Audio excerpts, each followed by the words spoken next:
Dear students, मैं ज्योति सक्सेना।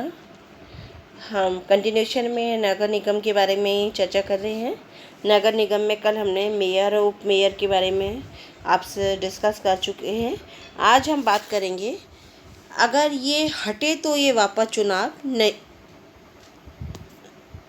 अगर ये हटे तो ये वापस चुनाव नहीं लड़ पाएंगे।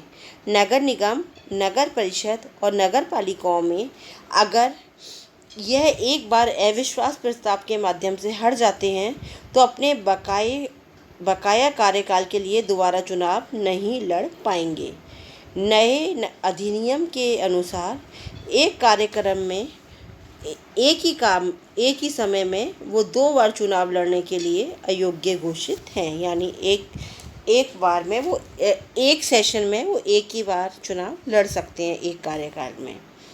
साथ ही मेयर के लिए भी वही योग्यता और अयोग्यता निर्धारित की गई हैं जो पार्षदों के लिए होती है। जब वो चुनाव लड़ता है तो उसके चुनाव में उस निकाय के सभी वार्डों के मतदाता अपना वोट डालेंगे।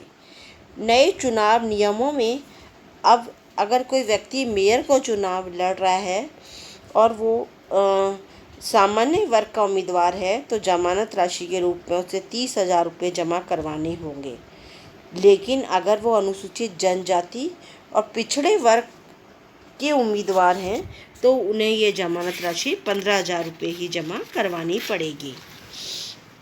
नए अधिनियम में उप महापौर के चुनाव के लिए होने वाली साधारण सभा की बैठक में पार्षदों के साथ महापौर को भी वोट डालने का अधिकार है। महापौर और उप महापौर को अविश्वास के द्वारा हटाया जा सकता है। नए अधिनियम में ये कहा कि धारा 53 में ये कहा गया है कि इन्हें अविश्वास प्रस्ताव के माध्यम से समय से पहले भी हटाया जा सकता है, लेकिन इनके पद को ग्रहण करने के 1 साल के अंदर इस तरह का कोई भी प्रस्ताव नहीं लाया जाएगा। इस तरह के प्रस्ताव के पक्ष में 3/4 मत आने पर इसे पारित माना जाएगा और इस प्रस्ताव के पारित नहीं होने पर अगले 2 साल तक उनके विरुद्ध कोई भी अविश्वास का प्रस्ताव नहीं लाया जा सकता। मेयर के कुछ शक्तियां हैं, जिसमें 2009 के अधिनियम में सभी नगरीय निकायों के अध्यक्षों की एक सूची दी गई है जिसके अनुसार उन्हें कार्य करना होता है। भारतीय संविधान के अनुसूची 12 में उनके कुछ इस प्रकार के कार्य हैं। परिषद का अध्यक्ष होने के नाते मेयर परिषद की सामान्य और विशेष बैठकें बुला सकता है, इन बैठकों की अध्यक्षता कर सकता है, बैठकों में अनुशासन और व्यवस्था बनाए रखने के लिए उत्तरदायी होता है। यदि परिषद में किसी विषय पर बराबर मत हो तो ऐसी स्थिति में मेयर अपनी निर्णायक भूमिका या निर्णय दे सकता है। मेयर के द्वारा नगर निगम के अभिलेखों का निरीक्षण किया जाता है। नगर निगम के आयुक्त से निगम का वार्षिक प्रतिवेदन मेयर के द्वारा प्राप्त किया जाता है। मेयर के कुछ और भी अधिकार कर्तव्य हैं, वो इस प्रकार है। मेयर सीधे तौर पर 25 लाख रुपए तक के निर्माण कार्य को मंजूरी दे सकता है। मेयर 2 करोड़ रुपए तक की मंजूरी साधारण सभा दे सकती है। इससे ज़्यादा राशि के प्रस्ताव पर निगम को राज्य सरकार की मंजूरी लेनी जरूरी है। महापौर राज्य सरकार की सहमति से निगम में वित्तीय स्वीकृति देकर आवश्यकता के अनुसार 4th क्लास कर्मचारियों की नियुक्ति भी कर सकता है। महापौर कार्यकारिणी समिति और साधारण सभा के द्वारा निर्णयों की क्रियान्विति की जिम्मेदारी नगर निगम मुख्य कार्यकारी अधिकारी की रहती है। इस प्रकार महापौर अपना काम करवा सकते हैं।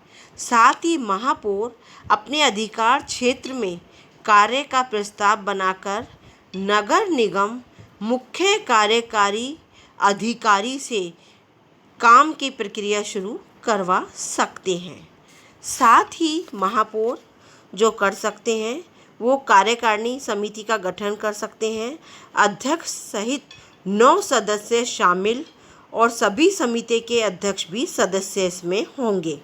निगम की लेखा संबंधी गलतियों को दूर करने का अधिकार महापौर के पास होता है। निगम की साधारण सभा बुलाने का अधिकार होता है। महामारी फैलने पर कोई अगर विशेष काम करना है जिसके बारे में उस समय निर्णय लेना जरूरी है तो मेयर आदेश निर्देश दे सकता है। नगर निगम के प्रशासनिक और वित्तीय काम महापौर की सहमति के बिना संभव नहीं होते। निगम की समितियों को शक्ति देने की शक्ति भी महापौर में ही होती है। हमारे यहाँ यदि हम भारतीय मेयर की तुलना करें तो हम ये कह सकते हैं कि राजीव गांधी ने जब वो प्रधानमंत्री थे तब उन्होंने कहा था कि इस कड़ी को बहुत ताकतवर बनाया जाए और संविधान संशोधन के जरिए कुछ प्रयास भी हुए थे। लेकिन क्या आज हमारा मेयर दूसरे देशों के मेयर के बराबर शक्तिशाली हो पाया है? आज शक्ति में सबसे बड़े केंद्र के रूप में न्यूयॉर्क के मेयर का नाम है। उसमें मुंबई और जयपुर के मेयर की कहीं भी गिनती नहीं है। विकसित देशों में मेयर के पास कार्यकारी शक्तियां हैं जो यहाँ के नौकरशाहों के पास सुरक्षित होती है। सरकार या पार्टी चाहे किसी भी पार्टी की सरकार बने, उनकी सोच यही रहती है कि शहरी निकाय जितने कमज़ोर रहेंगे उतने ही संसाधनों पर उन पर निर्भर रहेंगे। अब हम बात करें अगर जयपुर की बात करें तो यहाँ की पॉपुलेशन हमारे सामने जो निकाय है 30 लाख से ज़्यादा है। कार्यकाल 5 साल है। यहाँ के मेयर का चुनाव प्रत्यक्ष तरीके से होता है और उसके अधिकार कर्तव्य हैं सफाई व्यवस्था, रोशनी, सड़क, शहरी नियोजन, करारोपण जैसे कार्य करे जाते हैं। जयपुर में सरकार की अनुमति से कर लगाने का अधिकार है उसे, लेकिन वोट खोने के डर से वो अपने इस अधिकार का प्रयोग नहीं करता। नगर निगम में एक आयुक्त भी होता है जो निगम का कार्यकारी अधिकारी होता है। सभी कार्यकारी शक्तियां इसके पास होती है। इसकी नियुक्ति राज्य सरकार के द्वारा की जाती है, जबकि केंद्र शासित प्रदेशों में केंद्र सरकार के द्वारा भारतीय प्रशासनिक सेवा के अधिकारी को इस पद पर लगाया जाता है। आयुक्त का कार्यकाल एक जैसा नहीं है।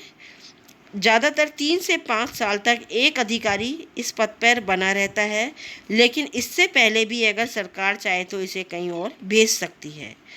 इस अधिकारी यदि ये कार्य करने में योग्य नहीं है तो पार्षदों के कहने पर आयुक्त को निगम से हटा लिया जाता है।